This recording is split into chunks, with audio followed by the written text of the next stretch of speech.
Israel Hamas की लड़ाई अब निर्णायक मोड़ पर पहुंच गई है। इजरायली सैनिकों ने बुधवार को दक्षिणी गाजा के खान यूनिस शहर के बीचों बीच पहुंचकर हमास के साथ आमने सामने की जंग लड़ी। सुरक्षित क्षेत्र न होने के बावजूद फलस्तीनी नागरिकों को इधर उधर भागने के लिए मजबूर होना पड़ा।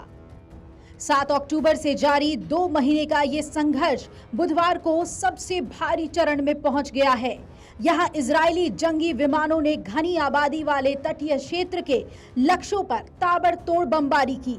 इस लड़ाई का असर ये हुआ कि अस्पताल मृतकों और घायलों से भर गए हैं। इनमें ज्यादातर महिलाएं और बच्चे हैं। फलस्तीनी डॉक्टरों ने कहा, अस्पताल में मेडिकल आपूर्ति खत्म हो रही है। आम नागरिक शरण तलाश रहे हैं, लेकिन उन्हें सड़कों पर ही रहना पड़ रहा है।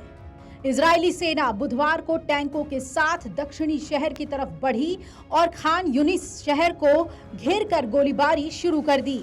उसने एक स्कूल के पास एक आतंकी सेल सहित सैकड़ों ठिकानों पर हमला बोला। हमास की सशस्त्र शाखा अल कसम ब्रिगेड ने कहा कि बुधवार की लड़ाई काफी भीषण थी और इसमें अज्ञात संख्या में लोग मारे गए हैं और घायल हुए हैं। उसने ये भी बताया कि इजरायली टैंक खान यूनिस शरणार्थी शिविर के किनारे पर तैनात थे।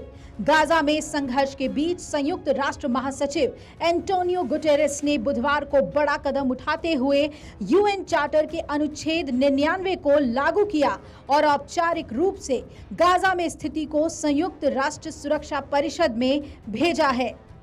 यूएन चीफ ने सुरक्षा परिषद से गाजा में मानवीय संकट को रोकने का आग्रह किया है।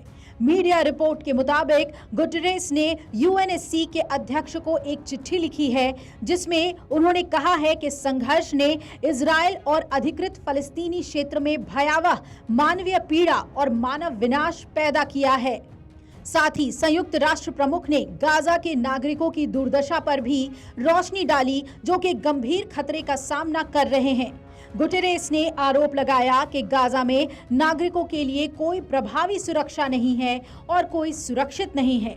बमबारी में एक घर से भागे फलस्तीनी नागरिक हमदी तनीरा बोले, मैं भाग्यशाली था जो भाग आया।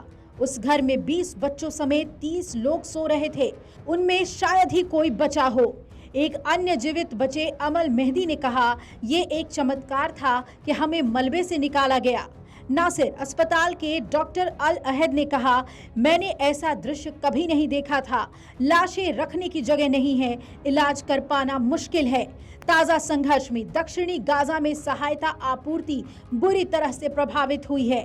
यूएन के मानवीय सहायता कार्यालय ने बताया कि पिछले 3 दिनों में मिस्र की दक्षिणी सीमा स्थित राफा के नजदीकी क्षेत्रों में ही आटा पेयजल पहुंचाया जा सका है, क्योंकि इजरायली बलों ने सड़कों को बंद किया हुआ है। अल अक्सा अस्पताल में ईंधन चिकित्सा आपूर्ति न्यूनतम स्तर पर पहुंच गई है।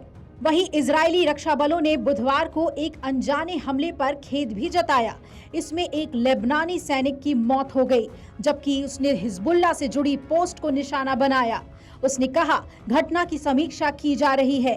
आपको बता दें कि इजराइल हमास युद्ध के बीच इजरायली सेना लेबनान से ईरान समर्थित हिजबुल्लाह से भी निपट रही है। वीडियो डेस्क अमरउजाला.com। अगर आप ये वीडियो YouTube पर देख रहे हैं तो हमारे चैनल को सब्सक्राइब करें और बेल आइकन को दबाना ना भूलें। अगर आप Facebook पर ये वीडियो देख रहे हैं तो हमारे पेज को लाइक करें।